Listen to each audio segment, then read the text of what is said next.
Here we go. 3, 2, 1. Boom, and welcome to the Big Honker podcast brought to you by Boss Shot Shells. I am the not-so-famous Jeff Stanfield sitting with the world-famous dickhead Andy Shaver. How are you doing, Andy? I'm doing excellent. Got my protein shake over here, Jeff. Feeling good. You look like your little brother over there shaking that protein shake up. Why? Zach's just fucking chotch, just like you are on that For shit. drinking a fucking protein shake? The way y'all shake that sumbitch up. It's a little fruity I don't like acting. the fucking clumps in it. Well, don't drink the shit. Have you ever gotten a big gulp of protein shake and had a fucking clump in it? Who It's the terrible. fuck listens to this think I'm drinking a goddamn protein shake anyways? Have you ever had anything where it was clumpy and you're like, ooh, ugh. It'll fuck with your gag reflex. yeah. I like it beat up. All right, our guest today from Pocatello, Idaho, Mr. Jordan Bruning. Jordan, how you doing? Doing good. How are you guys this morning? Well, I'm dealing with Andy, and it's a Monday morning. All for drinking a hear you fucking there. protein shake. I don't get it, Jordan. Does Jordan look like the kind of man that's drinking protein shakes? No. That motherfucker's roping cattle, fucking working his ass off. Look at him. He's one. I don't know about the open cattle part. Not anymore. He's a Western cowboy. You can tell by looking at him. Got that big old chin on him and stuff. You and Clay Reed. Got that glass jaw. Only takes one. I'll go to sleep. Promise. So, Jordan, what do you do in Idaho? I'm a industrial plant mechanic. I started out at welding pipe, traveled a couple states around, and now I'm stuck at a chemical plant about an hour and a half away, maintenance mechanic there. Hey, it's kind of off topic, but did you see that the pipeline that supplies 45% of all the oil and gas for the East Coast went down?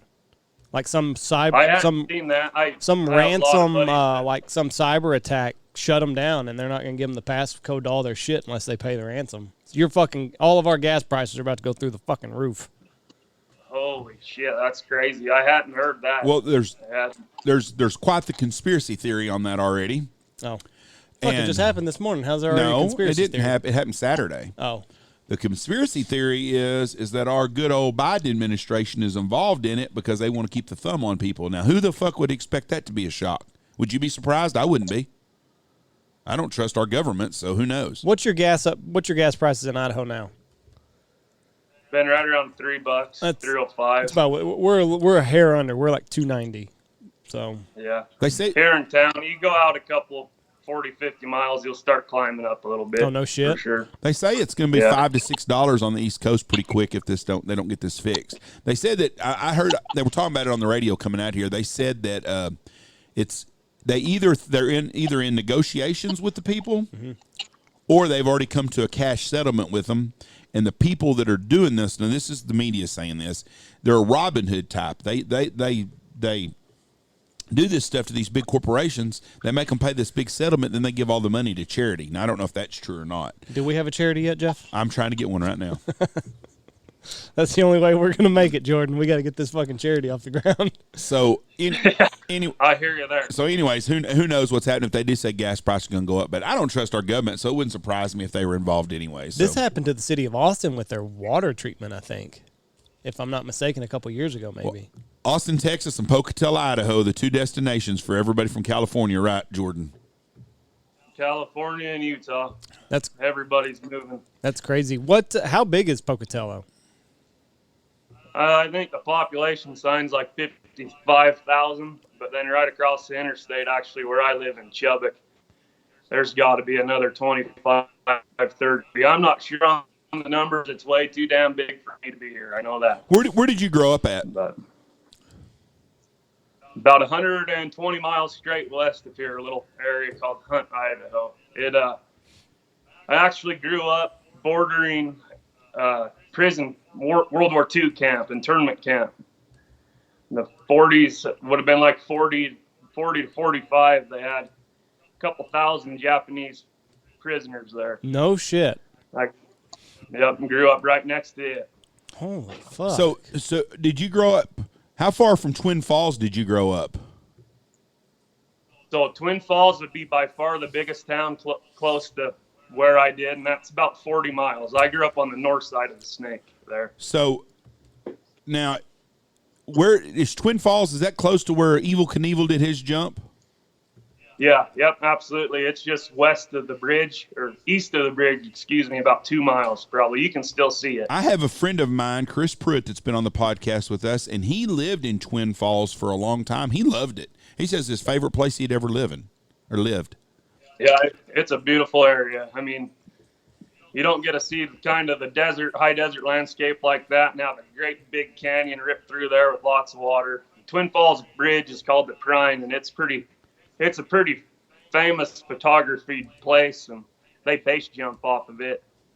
Every day in the summer, there'll be base jumpers jumping off that bridge. It's a cool area for sure. Now, the base jumping, that's the one where they have the parachute on their back and then they just fall and rip the cord? Yep. Fuck that. Yep.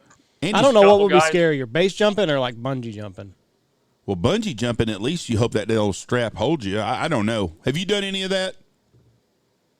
No, never will. Yeah. See? Andy's wife told me she wants to jump out of a fucking airplane, and I think she's lost her damn mind.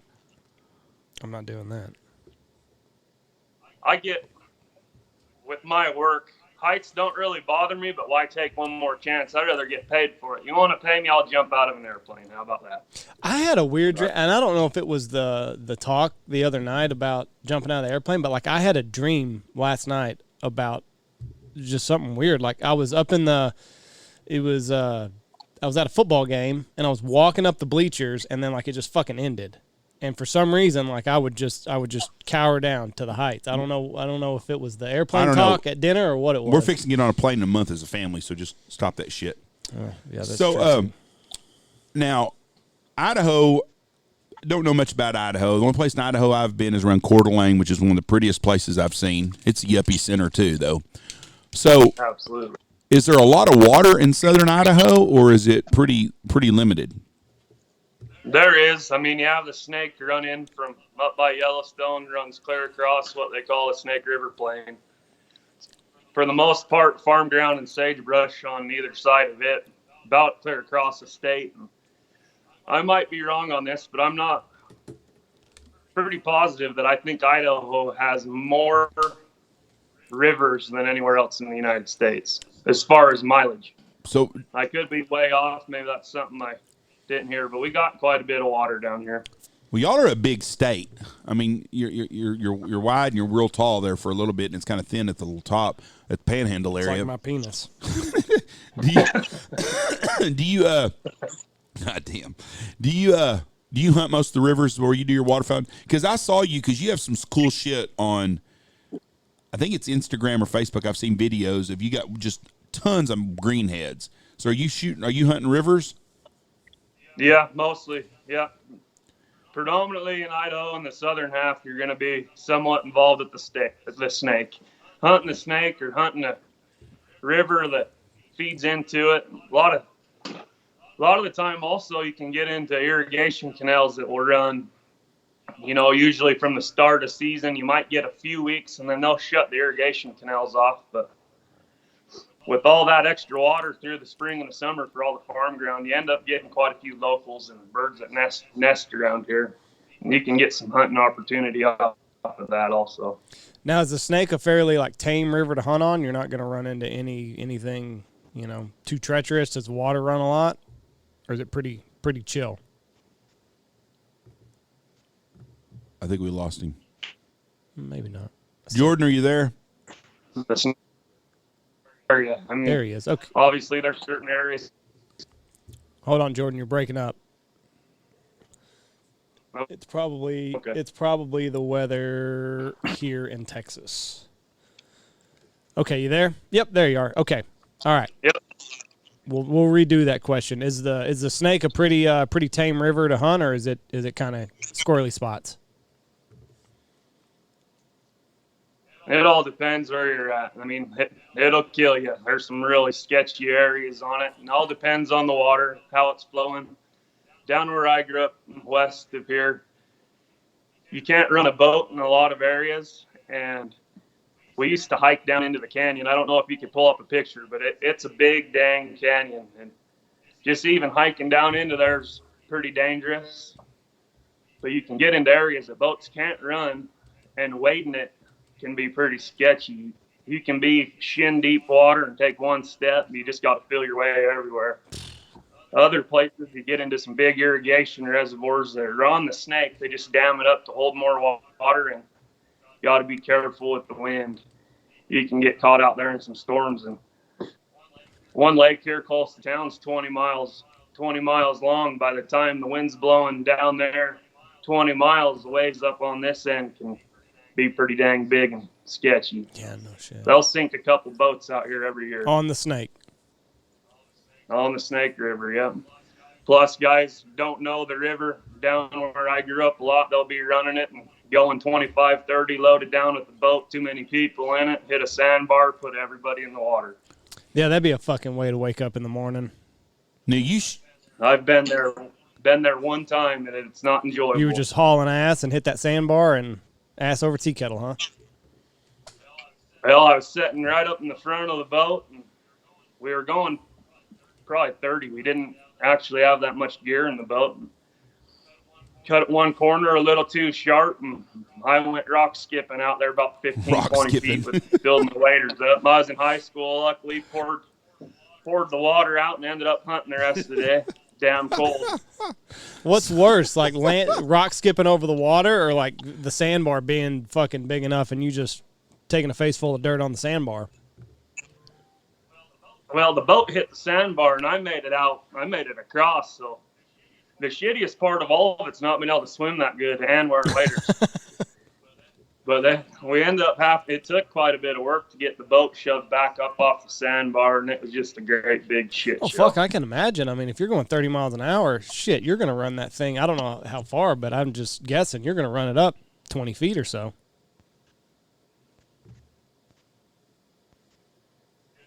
It's a 20-foot jet boat with a big motor on it. We were screaming up through there. It took an hour or two at least to get it shoved off there. So now you got a speckle belly behind you on the wall. Are y'all have that 8? Can y'all shoot 8 specks a day where you're at? Where I'm at, I believe the limit is 10. Oh, damn. And where I live on this side of the state, and also where I grew up, I've been waterfowl hunting for 21 years, and I've never seen 10 in a season. Far on the western side of the state, up by Boise, they kill a lot of specks. I want to talk to some fucker that shoots 10 per day, because everybody we talk to says the same thing. They can shoot 10 per day, but they don't have them. It's like us. Yeah, it's crazy. I mean, yeah, they could make our limit 10 tundra swans a day, and it ain't gonna fucking matter because we ain't gonna kill them. Right. So I was just curious. I saw that speck. I wondered if you got in. So around Boise, they shoot a bunch of specks then. Yep, and up towards Ontario, Oregon, they kill quite a few through there. This spec's actually from California. We've killed a few up here. I think in 13 years, we're up to like 6 or 7 in my area that we've killed.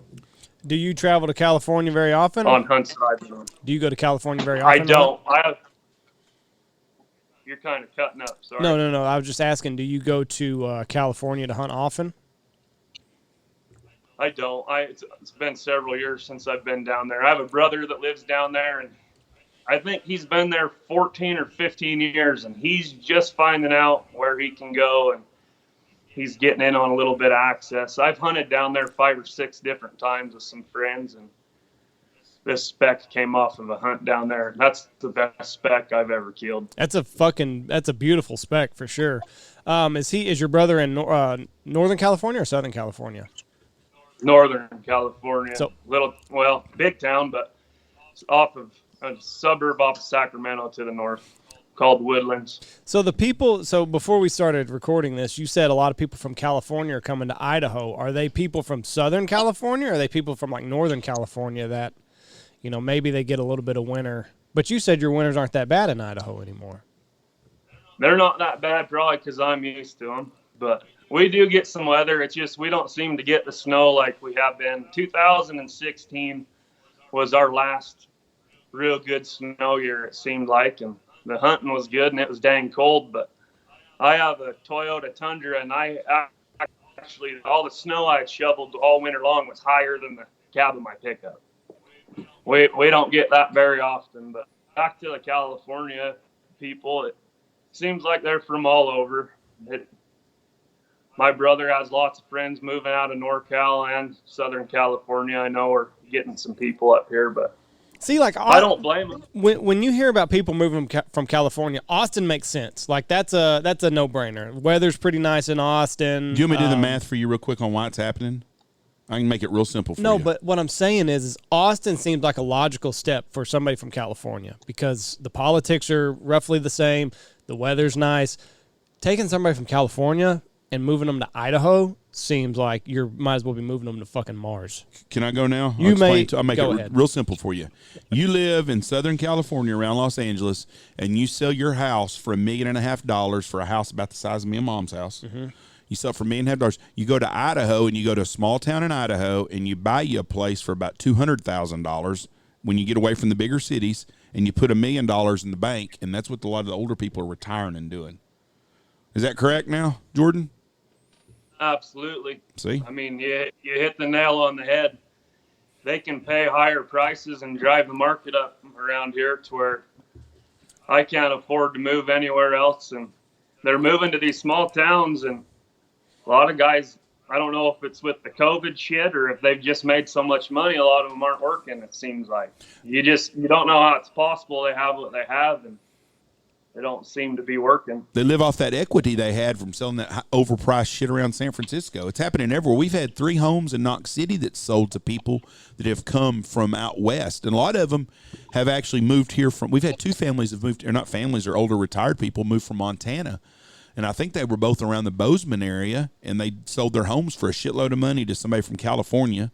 And they come to Knox City, and they buy a house bigger than the one they had or the same size for – 5% of what they gave for it, and then they have extra money to put in their kitty. And that's happening all the time. And a lot of people in California that are 40 years old have worked somewhere for 20 years, and especially if they work for a municipality, they're getting retirement. Mm-hmm. And they're retiring on California wages and living somewhere else, and they're living like a king. Plus, Idaho would be a good place to live. I mean, it's beautiful there. You got 3 months of weather, really. A lot of them ski anyway, so they don't care. They like the winter stuff. But Idaho, Montana, I bet are going to be, in those areas are going to be 2 of the bigger growing states we have over the next 20 to 30 years. Plus people are getting sick of being in the fucking cities. But I would have never thought of Pocatello, Idaho as growing the way it is. Yeah, it's crazy. I've been here 13 years, and I used to hunt geese back here, not very far, subdivision. I mean, it's growing every year. It's getting wild. See, and that's what Boise's is the same. Boise's the same. Falls everywhere. Yeah. That's what killed Katie down in southern Texas. Yeah, they took all the subdivision. Food. So you're only what, a couple hours from Yellowstone? Yeah, about 2.5. So maybe a little bit less. I'm a bear. Depends if my wife's driving or not. I understand completely on that. Do y'all have a lot of bear problems where you're at, or do you have to get north of there to get into the bear problems? We don't. We don't have any grizzlies down here. I mean, you hear stories somewhat of every couple of years somebody sees something on a trail camera or whatever, but we have a few black bears down here in this corner of the state. You got to head farther north to get into the grizzlies, though. I saw where a fishing guide got ate up the other day in Yellowstone by a grizzly. And then they had a grizzly kill a couple of kids, or a lady and 2 kids, Colorado or somewhere just the other day also. What? Yeah. Fuck. Getting hungry.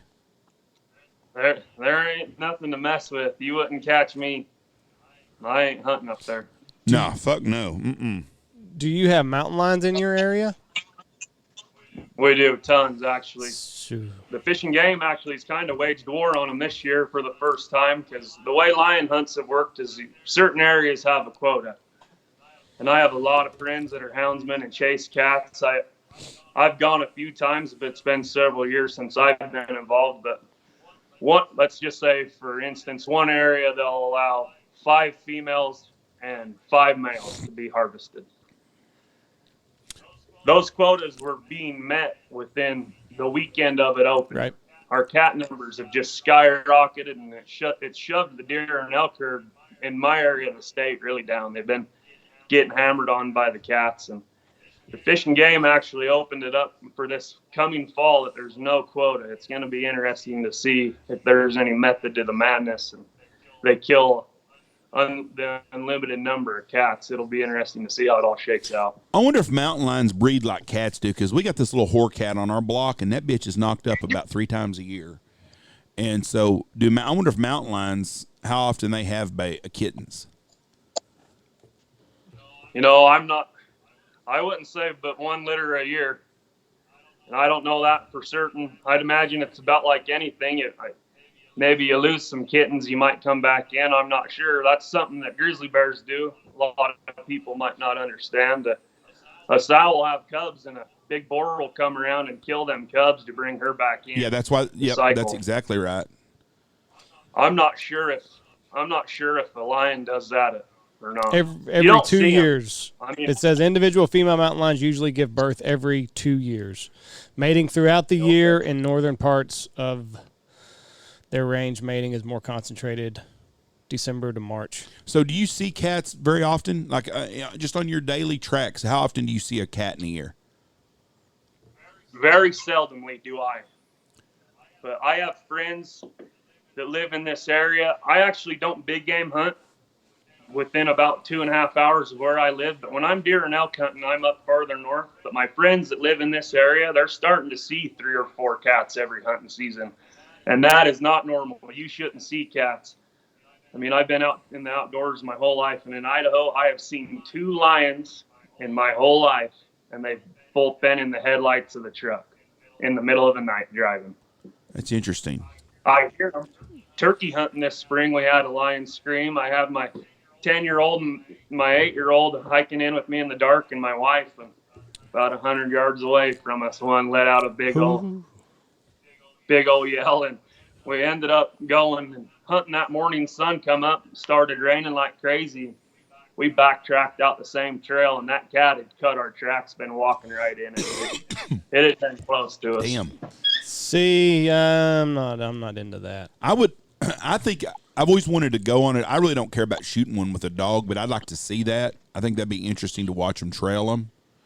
And those dogs do amazing work, and them dumb dogs will climb the tree after the cat if they can get up in them. Oh yeah, absolutely. Yep. No, I got buddies that get dogs tore up every year a little bit. That's something that I've always struggled with, that aspect of it. Yeah, I can't imagine that the dog's life being a very fun life and probably not a very long life. Yeah, you'd be surprised. Some live quite a long time. I mean, I don't think they'd want it any other way. Just like you or I, you want to be doing what you want to be doing and love, But well, that's true too. They definitely do get hammered on sometimes.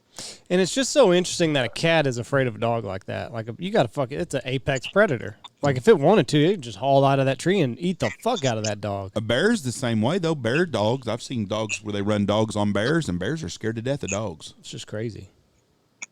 Yep. You wouldn't figure that. We're still allowed to hound hunt here in Idaho for lions and bears, but with all the Californians moving, I just hope that we get to keep our hunting heritage for a while we can before they start pushing for alternative things around here. Let me ask you this, kind of change the subject, but really not.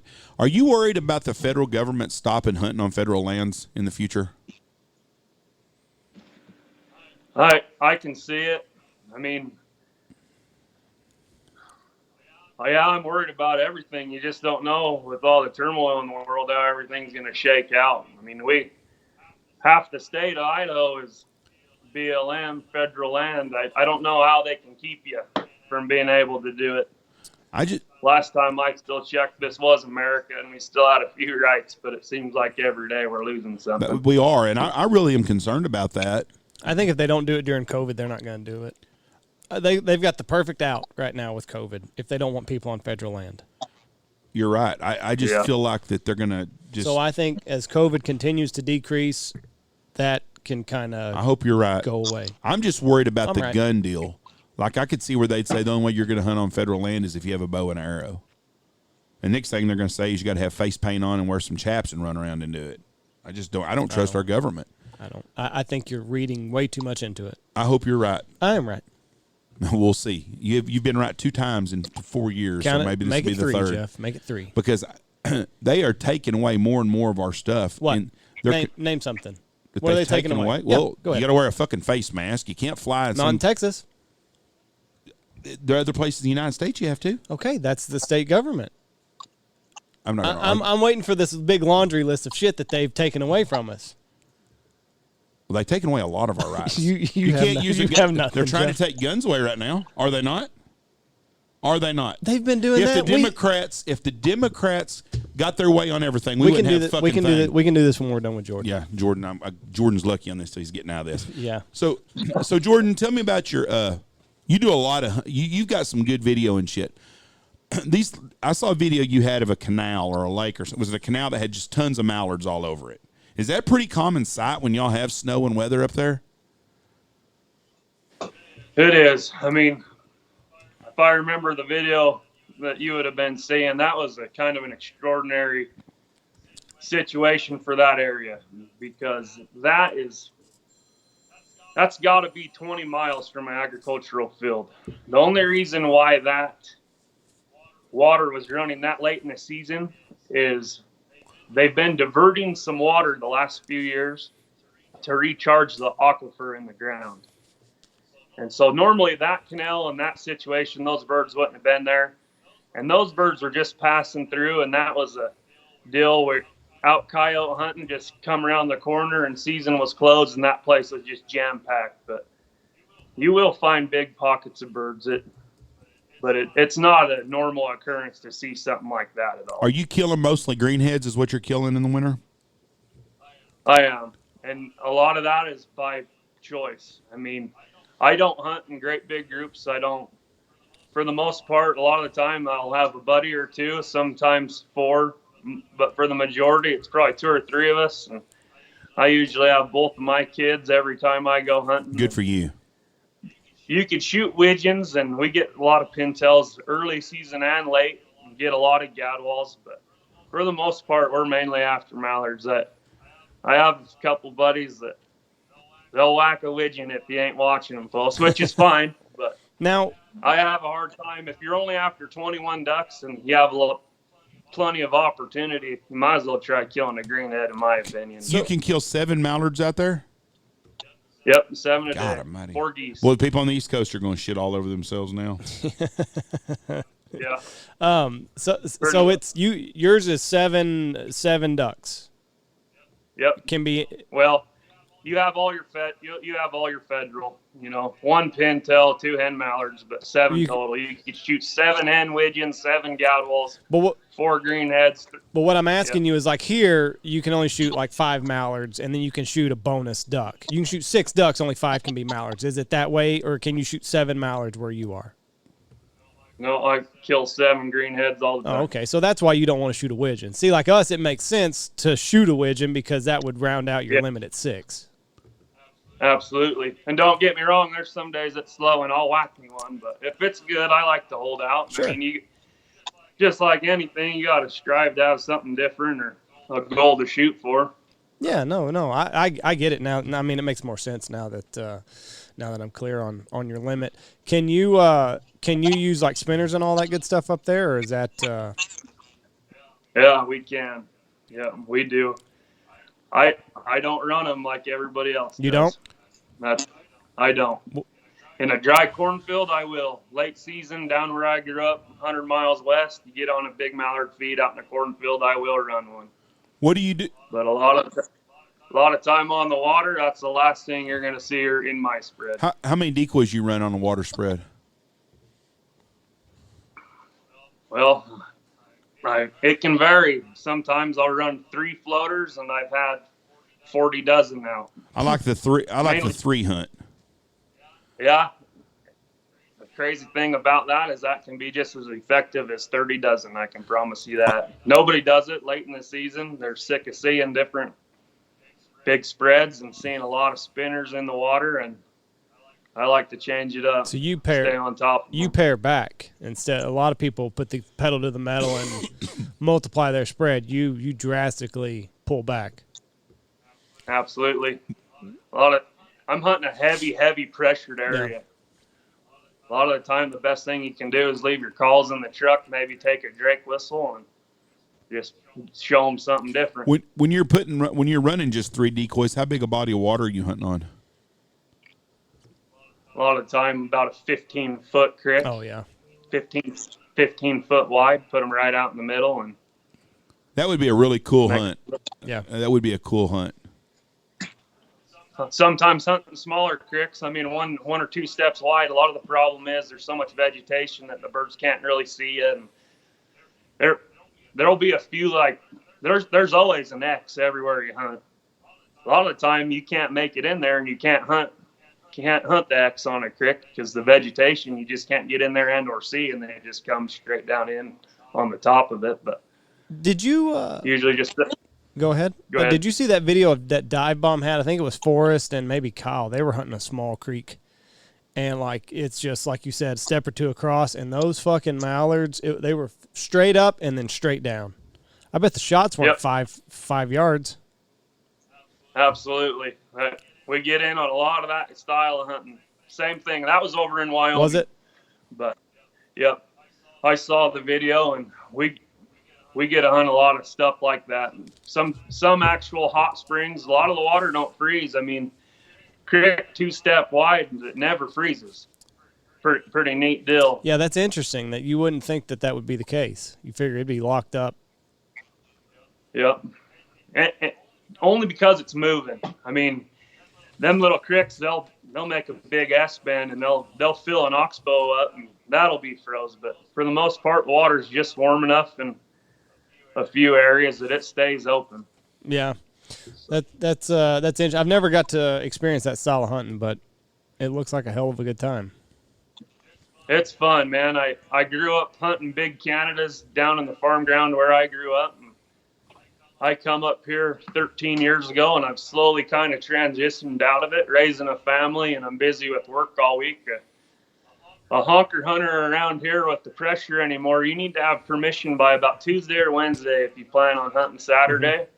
So it's kind of taken me out of that ball game, but I sure love chasing ducks. It's pretty fun. That would be a really interesting way to hunt them too. Yeah. So you were a honker hunter. Has the transition been difficult?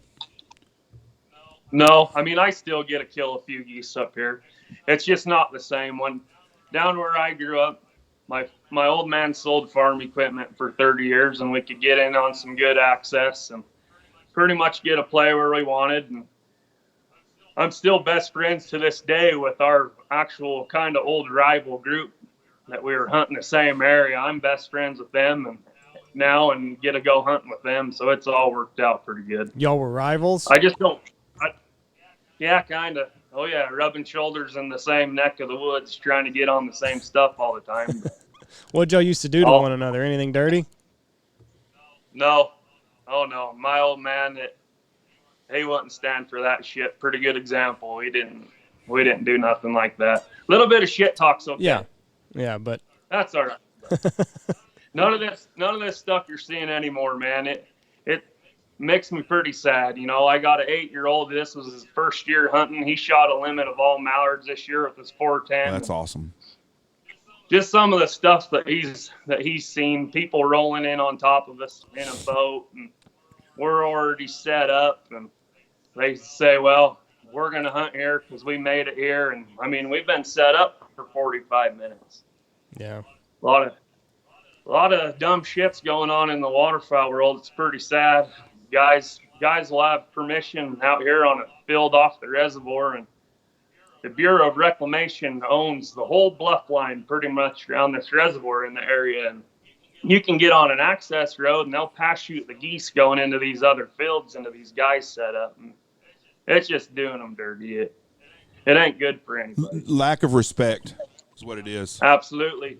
It's gone. It's dying. That's the sad part. You know, 25 years ago, I was guiding a hunt, and the birds, everything from the south that was coming to me would get to the edge of the field, and it's a big field. It's about a section of land, has like 4 pivots on it, and I was on the very far end, and they'd get right to where we were going to go, and they'd get about a mile off, and they'd start cutting and going west of me all the time, and I couldn't figure it out because it was the X.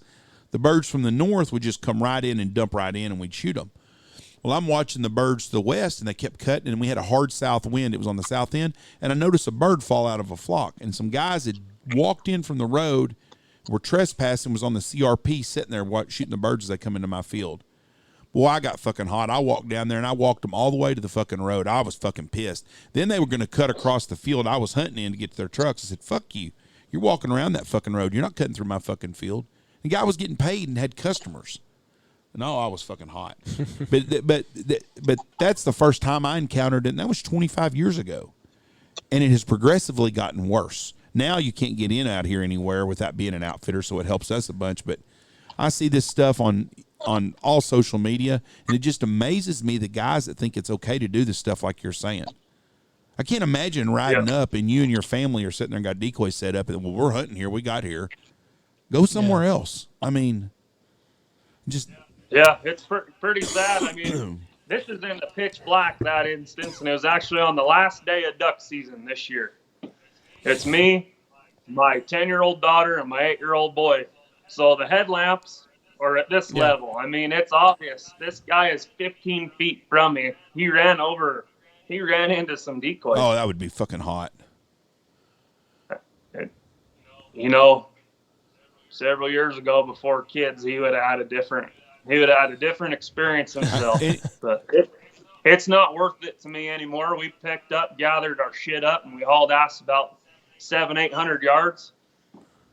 Karma's a bitch, man. I believe in that 100%. I shot 7 greenheads in about 25 minutes that morning, and he never fired a shot. You know what you said, though, about your kids being with you and you've changed? That's a blessing for you right there. Because a young guy would get in trouble over some shit like that. Or what's sad is the guy that's got kids that still would have gotten an altercation with him. You got your kids with you. It's not worth it. No. You know, absolutely. That guy deserved a fucking ass whooping's what he deserved. But it wouldn't do you no good to do that with your kids in front of you. Then you're in trouble or someone. And today some asshole shoots somebody. I mean, you see it all the time. It's just getting crazy anymore. It is. And hunters, we should be there for each other, and doing shit like that is not a good move at all. I just think of you. Like I took Reese out turkey hunting this weekend, and it's just, it was just me. You know, luckily it's a private place, so I didn't have to worry about anything like that. But it's just like, I just want to spend time with my kid, and be out in nature. And if we see some birds, that's great. Like that's the fucking last thing I want at this hour of the day. Like I don't want to have to deal with any drama. I'm just out here with my kid. I'm going to try to teach him a few things, maybe connect with him. And it's bullshit. Don't fucking bring your shit to me like this, bro.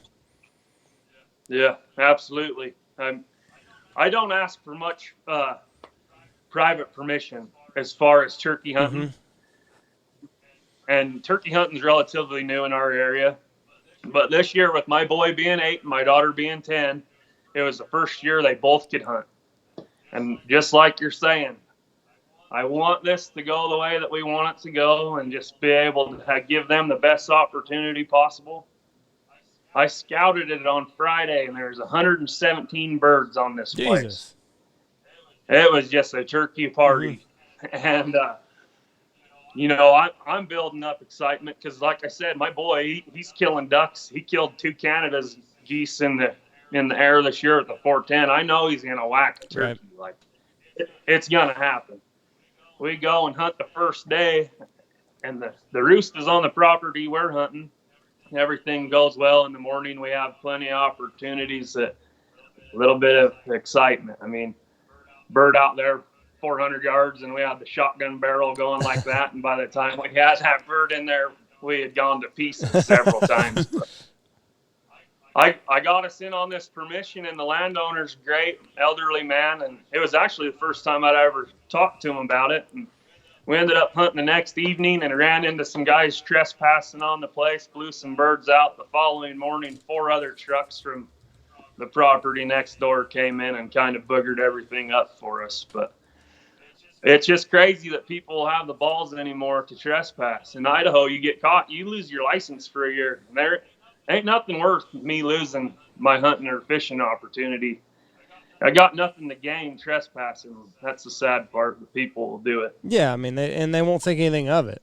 Like, they'll fucking cop that fence and just fucking go all over the place. Yeah, no conscience. Like, no. Boy, believe me, I watch Onyx like a hawk. I got my kids trained pretty pretty crazy. My 10-year-old girl, I think she has anxiety. She'll ask me all the time, are we where we're supposed to be? Yeah. And, oh, yeah, we're good. So you said they kind of fell apart whenever that bird worked his way in? Yeah. The first day we could have killed 2. The second day I put 11 toms in the decoys throughout the day, and we got a couple shots off, but my goodness, the turkey fever was heavy. It was pretty awesome. That day, probably in my whole life in the outdoors, those 11 birds coming in throughout the day, that was the most emotional roller coaster I've ever been on with adrenaline ever. And I wasn't the one pulling the trigger. It was pretty neat. We didn't kill a bird. So why do you say it was like that for you?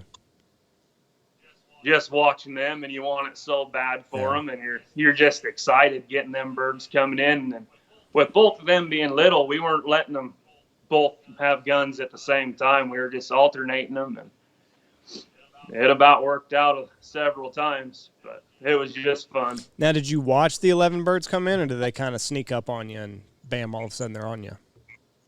We were hunting in mainly sagebrush to where I'm sitting, I can see them coming a lot of the time, a lot better than the kid can. That actually is what kind of messed us up on a few birds. Me or you sitting there on your butt, you don't realize how much more you can see. You got a bird there at 15, 20 feet, and your little guy next to you can't see him, But it was funny, too, because I've hunted this property a lot, and I kind of know I know the birds, and I kind of know when it's over. And I was like, and the wind was just insane. From the time we woke up to the time that we left the place, the wind was just 30 miles an hour. It was nuts. Matter of fact, it was so bad, I think the birds were out of the roost at dark just because I don't think that they could stay in the trees. So it gets to be about 9:30, and I tell my kid, I'm like, look, it's the wind's pretty bad and all this other stuff, and I'm kind of laying it out like we're probably screwed here. And he's like, no, you know what, let's just go another hour. And I'm like, fuck, if you want to, that's fine. We can definitely do that. But his little ass did not want to leave. He did not want to go back home. 10:30 rolled around. He's like, yeah, we can stay out here a little bit longer. I'm like, yeah, we can, but you ate all the fucking snacks, kid. So like, I gotta eat something. So, but I was proud of that. Like he didn't give up, and for the most part, other than needing a snack about every 30 minutes, he didn't really move around a whole lot, and it was pleasurable. So, but I did. I wanted it so bad for him. I know what you're talking about. Like, and we didn't have any birds come into the decoys. We had 9 jakes go behind us. Had it been me, I could have turned around and shot one, but he's got a 410, and like we're gonna have a bird in the decoys with the sole mission of beating the shit out of my decoy and staying there for a while for him to get a shot at a bird. Like, he's not gonna be able to shoot at a bird just casually passing. And I did. I looked to my left, and there was 9 of them. 2 of them were strutting, and they stayed about 30 yards, and then that's exactly what they did, just right behind us about 30 yards, and it is what it is. He got to see some birds and hear some birds, but he had a good time. But I know what you're talking about, man. Like, you want it so bad for him. Yeah, it's fun. I wouldn't change having them kids outdoors for anything. It makes you love it again. Yeah. The last couple of years, it really has re-solidified why I love what we all enjoy to do. I mean, my kids don't give up. You teach them young, pretty crazy. All-day duck hunts. Mm-hmm. People might frown on it, but my kids have been out there all day since 2.5, 3 years old. Even when the weather's been bad, you got to do whatever you got to do to keep them warm. And by the time they get 10 or 11, they don't know any better. We did 21 miles this last weekend in the mountains. Ooh. Kids did every ounce of it, picking up elk horns. Yeah, they're all about it. We walked 3 miles Saturday morning. So, and he like I said, he never fucking gave up. 3 miles. He bitched a little bit about, because if you're going to come, you're going to help. Like, I'm not going to carry your gun for you. I'll carry, all the shit. I'll carry the decoys and all my stuff. But, like, if you're going to go, like, you're going to carry your gun. And it's just a 410 single shot. But still, like, for a 5-year-old, that sumbitch gets heavy after about mile 2. But he did. He carried it every mile, and he'd kind of want to take a break here and there. But for the most part, weather, other than the wind, the weather was nice. It wasn't cold, but you know, you got to teach your kids a little. You got to teach them about losing. I mean, it sucks, but you know, we didn't get a turkey that day. We saw some. We had some opportunity. We worked. Didn't work out for us. It's a good lesson to learn. Like you said with the weather thing, like a little bit of fucking mental fortitude and a little bit of mental toughness out there on some of those crappy days will go a long way for you. Like there's going to be times in your life where shit's going to be miserable. You got to have mental toughness to plod on, to keep going. It's not always going to be 65 degrees and pleasant outside. You got to man up a little bit. It's good what you're doing. Absolutely. Yeah, you as well, man. It's good to see kids out. That's been my number one thing last couple of years. I hate seeing guys around here or anywhere that I know you got 3 or 4 kids sitting at home. Like, it drives me absolutely batshit crazy that guys won't take their kids outdoors. Because, I mean, I've had my kids elk hunting. They've been involved in every aspect of it. And I get it. There's guy time. Yeah. But at the same time, that's horse shit also. Yeah. It's amazing. It's amazing, too, the dangers that you see now that you're a parent that you didn't see when you were doing it by yourself. Like every tree or every little crossing, I knew we were going to come up on a rattlesnake. I just fucking knew it. Get in tall grass. You know, grass, it's not tall on me, but for him, it's fucking almost waist deep. And you're like, oh, Jesus, please just don't let there be a fucking rattlesnake in here. So it's amazing the dangers that you see that you just make up in your own head that you didn't see whenever you were a single guy just running through the woods. Oh, yeah, absolutely, yeah. And for you, the mountain lion sounding off 100 yards away, that'd be enough for me. Yeah, I ain't too worried about it. That old 3.5 inch to the forehead, not very far. You'd be fine. What you said about the people you being scared with your kids and stuff, kids are a lot more resilient than we give them credit for, because my generation of kids, we done a lot of stuff on our own that people today wouldn't let their kid do. Yeah. Just because it's a different world we live in. But kids haven't changed. Parenting has. And you're an old-fashioned parent, both of y'all, if you're taking your kid to do stuff, because that's the way I was raised. And I went to school with kids that hunted. You know, not all of them were waterfowl hunters, but they deer hunted with their dads and shit. We live in a town, and we live in a small town, and you'd think all small town kids hunt. There are very few of these boys out here hunt that are in high school even. Yeah. There probably isn't 5 kids in our high school that hunt. Well, I bet you 30 years ago in Knox City, Texas, half the kids hunted at least. Mm-hmm. You just don't see it. People don't want to spend their time with their children either, it seems like. And that's sad. Yeah, I don't. Yeah, it is. I mean, go ahead. No. I don't get it. I don't. I mean, you brought them on they didn't ask to be born. I mean, you're the one that made the decision to bring them into this world. Like, why would you get them here and then all of a sudden, like, not want to spend any time with them? You see it all the time, though. No, I agree, but we'll go to our granddaughter's softball game tonight, and there'll be, I bet there's 15 girls on her deal, and I bet there's not 15 families there at the game. Right. And that's sad. And it's funny because as the kids get older, there's less and less fanfare. Like when they're T-ball, it's cute and everybody goes and sees them. Well, by the time they get to 10, 11, 12 years old playing, a third of those parents don't even come to games anymore. They get busy and stuff. And I don't understand. It's the world we live in. And your children should be your number one priority. And it's good to see dads that put their kids first. And I'll bet your kids, when you do go hunt without them, are awful disappointed, aren't they? Absolutely. I mean, I get talked to the night before, please don't go without me. I work a lot, so mainly I just work or get to hunt the weekends, but I always save up my vacation. I usually take about the whole month of December off, and it drives my daughter not so much, but my boy, it drives him nuts when Dad's hunting and he's at school. So you said before, and another thing you said before we started rolling, the seasons have gradually gotten tougher and tougher where you are.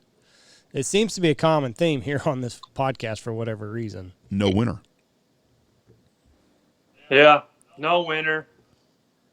That's the number one aspect. I mean, we're farther enough north. You're always going to get some birds. Mm-hmm. I mean, that's a given. You're going to get them. We're eventually going to get them. Just some years you get them soon. Some years you don't get them till way late. Another thing that has really attributed to my area is the hunting pressure. Man, there's people out there every day. They do not get a rest. The mud motors have come so far that them birds, they got to be in those little tiny creeks we were talking about earlier, because every other body of water, there's a boat driving through it every day. Yeah. You know, there's a couple styles of hunting that goes on in this area that have made it tough, and kind of seems to have changed the number of honkers that we get in this area. A lot of guys like to lay out boat hunt, and that's fine. I'd have no problem with it early season when this 20-mile long reservoir is open. You want to go in there and bust the roost up every day, jump a couple thousand geese to kill 4, or your partner to kill 8 in total. You want to do that every day, that's fine. Them birds can go somewhere else. I have a problem with it later in the year when the whole reservoir's pretty much frozen up, and these guys will go in and bust the roost, and it's a 7-day-a-week problem. Yeah. Somebody coming into your bedroom every night and waking your ass up, you ain't going to enjoy it. No, I'd be finding another house to live in. Absolutely. So, weather and pressure, we still do good. We still do well, but you think about it definitely. You think about where you're living at right now in Pocatello. What was the population there in 1960? Probably pretty damn small, and we've overpopulated this whole fucking rock and everywhere. Do you think there's anybody in Canada that hunts that's like, boy, I love these no winters? You know, because we got all these birds here now and they don't leave. Because they've got to be seeing the good side of it. Absolutely. I think I had talked to you a couple months ago, Jeff. My brother-in-law flew a helicopter out of Pocatello, Idaho to Alaska in January. And I asked him to pay attention to where the ice line was and where true winter was. And it's been a couple months, but I'm pretty sure I remember him saying about 40 miles north of Calgary, Alberta is where the ice line actually started in January. Wow. He said all of northern Montana, all of southern Alberta was just littered with birds. And this is coming from a hunter. This isn't coming from a helicopter pilot. Right. He's looking at birds, seeing and knowing what's going on. I've got your number. 1960 was 28,534 in Pocatello, Idaho. 26,534. I just looked it up also. You're a little off. You're a little off. But regardless, that's what I mean. Y'all's population has doubled since then, and probably the suburbs around Pocatello have really grown since then. But that area in 1960s, there wasn't near the people hunting there that there is now. And the mud motors, you made a big comment on that. You didn't have the means to get out there to fuck with those birds. Yep. And I guess absolutely. I guess that they run a lot of jet boats where y'all are at. Yep, tons. Did they have that back in the day too? They've had jets. You mainly need a jet for a lot of the areas around here. That's the boat that we run. I don't own one, but one of my main hunting partners, that's what he runs. The mud motors, that they do all right here, but for the most part it's rock bottom. So they work well in a few areas, but other areas they really don't benefit you much. But regardless, the boats are making it into places that they weren't. Yeah. No, earlier. That's like they're using in Salt Lake. They're using airboats. The same things they're using in southern Louisiana. Well, I bet you didn't see a damn airboat in 1980 around Salt Lake City nowhere. And now those guys they're running some big ass airboats there. We're pretty hot topic around our area. They were running them for the last 2 years in our area, and I mean I'd be 1.5 miles out in the marsh from a ramp, and I shit you not, it was like turning that key and that big motor and how loud them were. There'd be ducks flushing up everywhere, clear out around me that far. Them things are so loud. They actually kicked them off the reservoir this last fall, and then they outlawed them. So it kind of seemed to help the hunting somewhat as far as putting pressure on the birds, is not having them loud ass boats running everywhere they wanted, you know. Well, I mean, you got it. The birds have to have a place to rest and feel comfortable to stay in that area. If everywhere they park their ass, fields, water, everywhere, they're getting fucked with, it's not going to take them very many seasons to go find somewhere else. I mean, they have to have a safe haven. Yep, absolutely. That's another thing too with the field honker hunting around here. a lot of guys, they'll see 15, 20 big birds go sit in that field for one day. There'll be a spread in it the next day. It's the craziest thing I've ever seen. Over 15 or 20 birds. It's just a daily occurrence. What's that? Over 15 or 20 birds in a field. That's enough to go hunt it. Oh, yeah. For some people, it's crazy, man. And then a lot of people, one thing that I've been taught since I was young and getting to really kill fortunate enough to go on a lot of hunts and kill quite a few birds is managing birds. You have 2,500 Canadas sitting in a field. Don't go out there and spend all day the first day you hunt it trying to kill them extra two. Kill your shit and get out of there. Let them birds get in there and just keep pecking at them. You know, you'll get some good shooting out of it, but that's one thing I see around here quite often is there'll be an X field and a guy will call everybody that he knows just trying to shoot a big ass pile, and that's great. Everybody loves shooting a bunch, but why not try to squeeze it for all it's worth is kind of the mentality that I've always had growing up. I saw that in Oklahoma this year. I saw a field that some guys were hunting a field, so the birds landed in another field. And there was 3 outfitters circling around it, and I saw them land in it. And I thought, some asshole's going to be hunting that tomorrow, and they're going to get fucked. Sure enough, boy, that next morning there was a spread set up there. There wasn't a bird even went over there. They don't let the birds set anywhere. If those birds would have went in there for 2 days, you get a hunt out of it. But they were there because the places they wanted to go. Well, the next day there was nobody hunting where they wanted to go. Those birds went to where they wanted. Them fuckers sit there and watch the birds fly about 3 miles away all morning. And I knew it was going to happen. But it's the same thing. There's such pressure to get on the place to hunt that you go and try to lease a place to hunt for that morning. Let the birds get used to a place a little bit. And I know sometimes we don't always have that option, but the birds never get comfortable anywhere. And, you know, like you said, we do that with peanut fields here because once our peanuts are gone, we're done. So we have to try to manage that also. But there's a lot of times we'll be done hunting real early and get our shit out of the field so the birds will get back in there and get comfortable again. Because if you shoot birds at 8 o'clock in the morning, the birds that come in there at 9 o'clock, if you're gone, they don't know nothing got shot out there all day. They just know it's a place to hunt. And we've hunted the same field 15, 16 days in a row by doing what you said, get in and get out real fast, and those birds get comfortable in there. We will take our picture at the lodge, boys. Yes. Pick this shit up and let's go.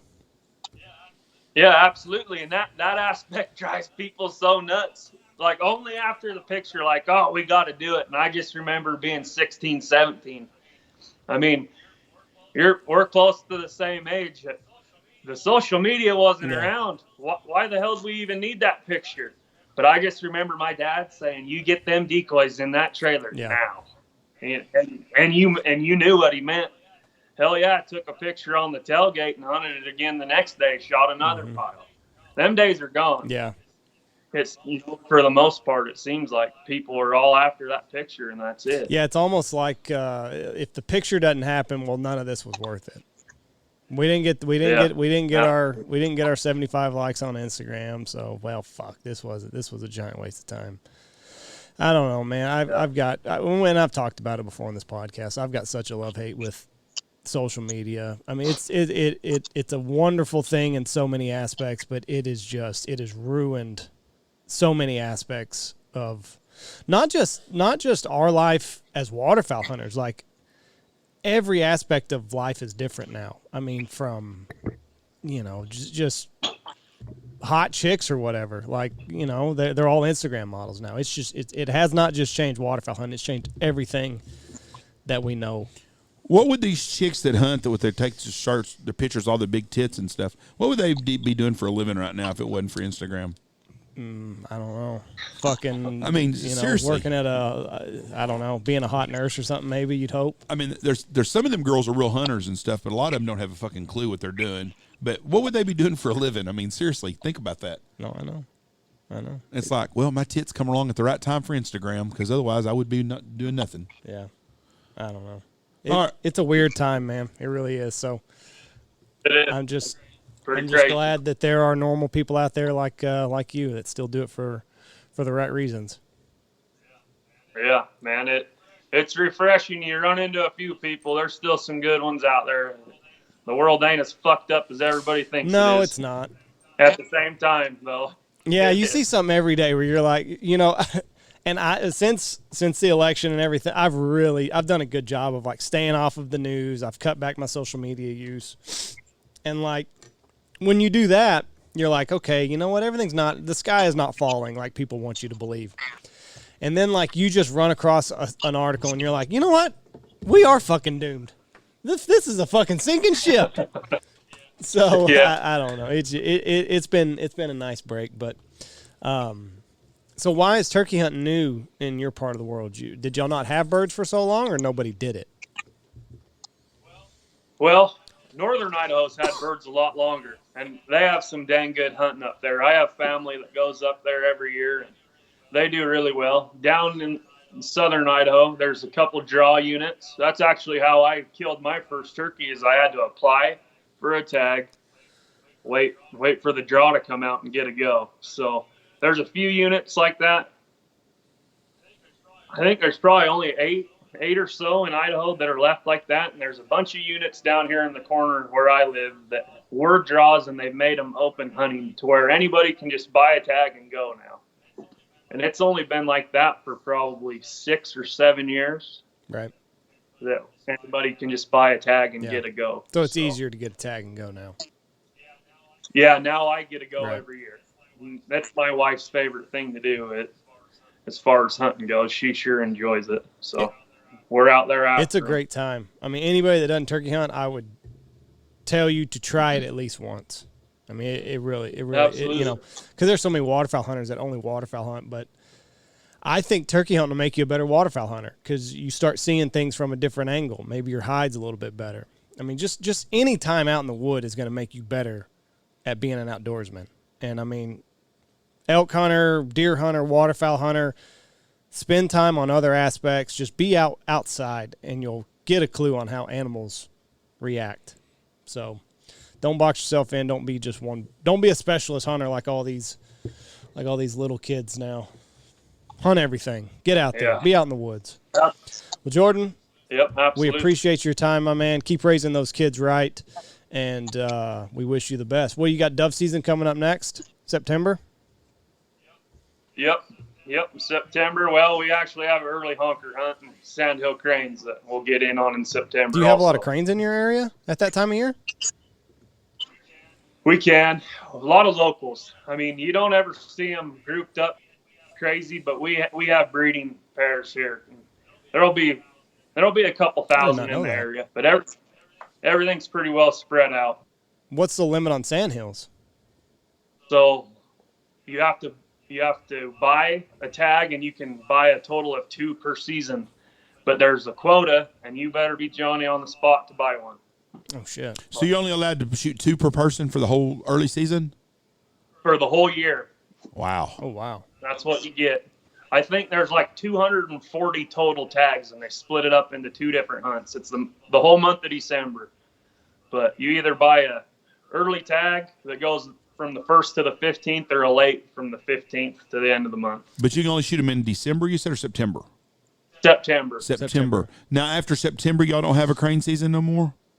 Nope, Probably that's it. Probably don't have cranes. Do y'all have them in the winter up there?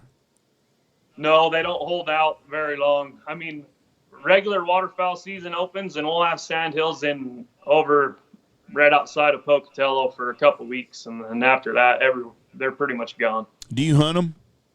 I do. I think I'm 4 or 5 years into killing 2 every year so far. They're an interesting bird. They either do it or they don't. Absolutely, yeah. They'll drive you nuts. I mean, I'm still trying to figure them fuckers out. You're not going to ever. They're like a woman. I know. They're like a woman. Just get your hide right. Yeah. Just get your hide right. That's all you can do. Be invisible and pray to God you're where they want to be. Hell yeah. Well, man, we wish you the best this season. We appreciate it, and keep being a great dad. We need more of them out there, bud. Sounds good. See you, bud. Thank you. Enjoyed it, guys. Bye. We need more dads like that in the world. Absolutely. If you're listening to this, and I know there's thousands of people that do, take your kids hunting. It's not hard. You know, if it's a money thing, you know, you can get stuff for not a lot. There's someone can help you out there if it's a money problem. Well, in turkey hunting, it's a cheap guy. You don't have to have any decoys. You can get a fucking I don't even know what you can get a slate call from Pacific Calls, and you can use the promo code BHP25, so you save 25%. And I mean, you're spending $30 maybe on a call. I'm gonna tell you what I've told a parent before, and that's all that you need. You don't have to have decoys. All you gotta have is camouflage, and you gotta be half-ass proficient on a slate call, and you're good to go. I have said this more than once in court. If you can afford a 12-pack of beer every day, sure, you can afford to take your kid hunting. Absolutely. Or do something with your children. Take them fishing. Do something with your kids. Get your kids outdoors. I'll tell you right now, you do that, and you won't be chasing them. You won't be bailing them out of jail all the time. Not that I'm not saying kids that hunt don't go to jail, because some of them do. Oh, plenty of them do. But your chances of raising them a better person are a whole lot. You've increased their odds for that child to have a successful life. Well, and I think that they're grounded a little bit more. You know, they're and this goes with kids. Just get your kids out. Don't let them be iPad warriors. Have them playing sports. Get them accustomed to the feeling of your best not being good enough. That's what you get. I mean, you go out hunting, and most of the time, you know, it's not going to work out the way you planned on it. And on your deal about which of our rights have we lost? You want to get your ass kicked on this now or later, Jeff? Drones. Our country spies on us all the time. You're not supposed to. That's against your Fourth Amendment. Sixth Amendment. You're supposed to be able to confront your accuser. You've been fucking looking it up. I looked it up. I thought, I know damn well, and I just wanted to look at some basics. I have been in a conversation, and you've been studying over there. I didn't study. I looked up real quick. You've been fucking studying. Down them. Okay. Drones and confront your accuser. We do that all the time now. Confront your accuser? Yeah, it's your Sixth Amendment.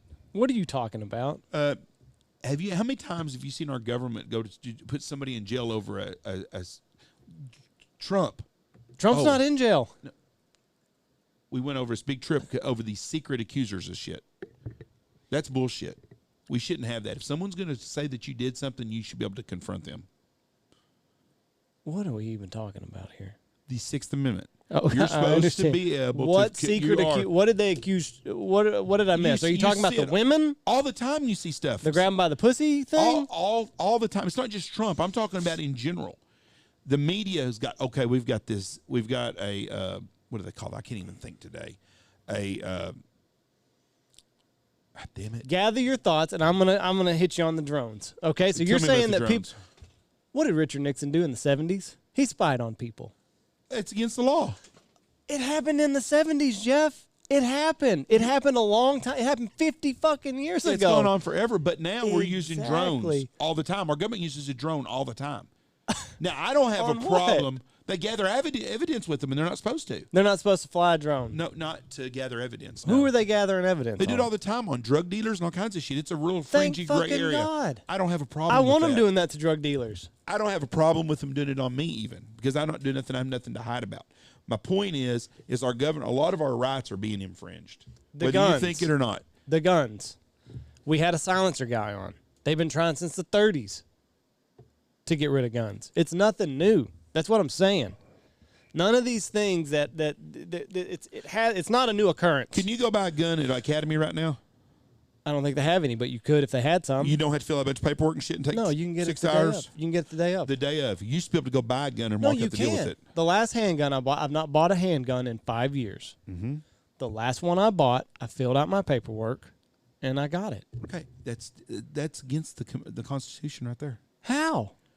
The right to bear arms. And I got a fucking gun. But you had to go through a bunch of paperwork and shit. I filled out one piece of paper. I don't have a problem with them making sure some psycho's not getting the gun. And I don't either. But it's infringing on your rights. It is. Okay. Well, there's one right there. So the drones are two, and not being able to confront your accuser. That happens all the time. Anonymous sources. Right. And they use that shit. That's annoying. That's bullshit. That I will concede that one. Because that is annoying. If you've got the balls, and you see this a lot with Trump, because there were all these people, there were all these claims, and I can't think of any off the top of my head right now. And then it was the Russia thing, was what it was. Yeah, it was all fake. It was all fake. And it was anonymous sources the whole way through. So I'll give that one to you. But the media runs with that because they're on the DNC. But payroll. I want to go back to the guns thing because I want to know. This is my main problem with all this stuff. Is everybody bitches, but nobody has a better solution. What is a better solution to keeping guns out of the hands of people that don't deserve them? I don't know that there's. I don't mind filling out paperwork to make sure that a fucking gangbanger who doesn't need a gun isn't going to get a gun. But he's going to get a gun on the street. And I get that too. But for the people, and some people are going to come after me because they always fucking do. But don't just point out a problem to point out a problem if you don't have a fucking solution. What's another solution? Just open it up and let anybody that wants a gun have a gun? Okay, let's do that. If that's your solution, let's try it. Every gun owner in this country that's legally got a gun is being targeted by our government because they play by the rules. That's right, and that's what the problem is. But what's a solution? I don't have one. I told you earlier. Okay, I don't have a solution on the gun deal. I think everybody ought to be able to buy a gun if you want one. Everybody. We're going to see that. Because the legal people are going to do it anyways. The illegal ones are going to get guns too. Now, maybe we're making it too easy on the legal ones by being able to go the same rules the legal ones are doing. I don't know. Maybe we should look at it the same way people are. I mean, maybe you could, because the big thing on the left is let's legalize all drugs. Because if you want drugs bad enough, you're going to go get drugs. So maybe you could just use the same argument with the guns. I don't know. Let's just let anybody that wants a gun have a gun, because if you're hell bent on getting a gun, by God, you're gonna get a gun. So just open it up. I don't think that we have a real gun problem. We don't have a gun problem. We have a people problem. It's not a gun problem because we got. If we had a gun problem, they would know because there's too many guns and bullets here. But the government is using COVID as an excuse to put their thumb down on more things, and I really believe that. They're controlling all these idiots with these stimulus checks. Mm-hmm. I mean, and everybody knew that was going to happen. You start giving away money, and it's going to decrease the incentive to work. I saw a person at the post office on Thursday in town wearing a mask. Yep. Into the post office. Nobody else is wearing a fucking mask. Even the people that work at the post office, are they wearing masks? Probably so, because you have to on a federal building. But nobody else is wearing a mask. Everybody's going in and out of that thing, and nobody says anything. But she wears a mask every time I see her. And that's her right. That's right. But she also is a Democrat. She watches the news. She thinks that she is saving her life by going in there with that mask on when nobody else is wearing one. Right. Nobody. And it's people like her, though, that believe everything that gets sent down the pipe. Because I know the lady. What is it, less than 300 people a day are dying from COVID now? But she thinks that we're all going to just drop dead, and goes home in a house and seals herself in a house. She don't work. She don't do shit. She's getting a check. But she buys into all that shit. Right. And the government has got their thumb on them people right there. Sure. And, absolutely. And they're using COVID as an excuse. Absolutely. And I hope you're right on the federal land. But I think don't think if they didn't do it during COVID, I don't think that they're going to do it. I don't think that they're going to have. I don't think that they're going to have the excuse to do it. It would have been super simple with COVID. Like nobody on any federal property of any sort. It's a different administration now, and that's what scares me. We'll see. They're looking for an excuse to try to manipulate and control more people, and it's going to happen more and more. I mean, why is our border open? Yeah, I mean, if it's that dangerous, if it spreads that bad, I don't know. I mean, it's horrible. Our Texas border right now, if you don't live in Texas, Swiss cheese. It's horrible. It's absolutely horrible. It's a clusterfuck down there. And how in the world that somebody just doesn't get up and say it is humanitarian? It's a humanitarian issue that this border, we need to close this border, and it needs to stay closed, because the way that these people are coming over, it's terrible. The way that they're treated from the time that they leave Central America, Mexico, or wherever they're coming from, they're raped, they're beaten. They're 6-year-old kids that are making this trek. It's terrible the way that they're getting treated. And it all started when Biden took over. You can say what you want to, but that started. I'm not saying we didn't have a problem before. The crisis before. has been there for decades. But no, it has been, but it has not. Nobody like wants it is to fix now. it. But I don't understand how somebody can be a human rights advocate and then look at the way that these people are getting treated on this trip over and think that it's okay. It wasn't like this 10 years ago. It wasn't like this 5 years ago. Nothing like it is now. We've had problems there. We've had little surges, but nothing like it is now. When Trump got in there and got things going and they started building the wall and they got the rules, they quit coming because they knew they couldn't get across. Right. So the drug cartels weren't making money off of it. They've never had it like it is now. It's absolutely horrible because those people are being told it's okay. Yeah. I mean, is their government telling them that? I think so. I mean, how are they getting the message? Somebody's got to tell them, like, hey, America's back open again. There's fucking internet. You can look in. But is it their government? Is it the Honduras government, the Honduran government that's telling them? You have Instagram and Facebook and Snapchat. Someone gets on there and says, "Hey, they're letting you over now," and so it just multiplies. Right. And you get a Joe Biden T-shirt and a Kamala Harris coloring book if you're a kid. I mean, does Me Too movement count anymore? Only against conservatives? Poor Caitlyn Jenner. She's been Transphobic now. Yeah. She don't like transgenders now. That was the article that I saw where I was like, because I do. If I can stay off of social media, I stay off of social media. And I saw that come across, and I'm like, where the fuck are we at? That a trans person is now considered transphobic because he doesn't think that trans men should be able to participate in girl sports. Are you fucking kidding me? That's right. And here's an Olympic gold medalist. Oh fuck! I'm rooting for her.